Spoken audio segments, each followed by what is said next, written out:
Vladimir Putin, in his interview with Tucker Carlson, but many times before, said that the current goal for the war in Ukraine is denazification. That the purpose of the war is denazification. Can you explain this concept of denazification as Putin sees it? Denazification is the trope that is accepted quite well by the former Soviet population and Russian population in particular.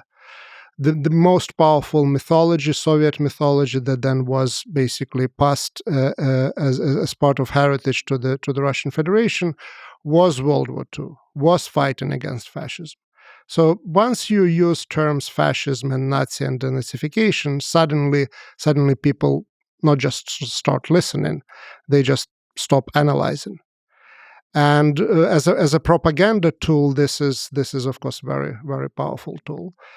In terms of to what degree this is the real goal or not, we discussed the importance of the far right in Europe and in Ukraine. So if that's the real goal of the war, probably the war would have to start not against Ukraine, but probably against France or some other country, if you take this at face value.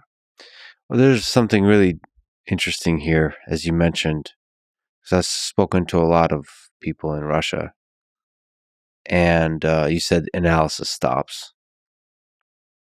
In the West, people look at the word denazification and look at the things we've just discussed and kind of almost think this is absurd. But when you talk to people in Russia, maybe it's deep in there somewhere. The history of World War II still reverberates through maybe the fears, maybe the pride, whatever the deep emotional history is there. It seems that the goal of denazification appears to be reasonable for people in Russia. They don't seem to see the absurdity or the complexity or even the need for analysis, I guess, in this kind of statement word of denazification. I would say this is broader. The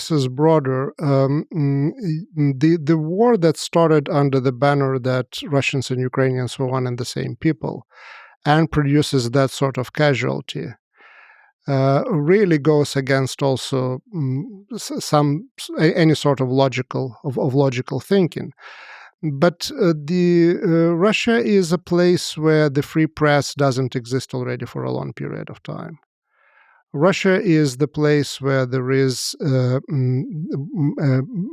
echo chamber to a degree. And as war started first in 2014 and then all-out war in 2022, I came across a lot of people on the personal level, but also in the media, reporting that they really can't find common language with their close relatives in Russia.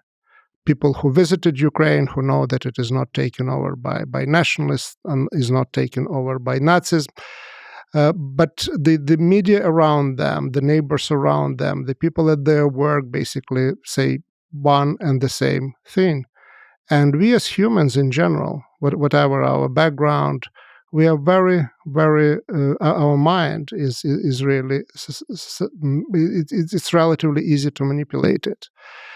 And to a degree that even family connections and even family ties don't sometimes help to maintain that ability to think and to analyze on your own, to look at the facts.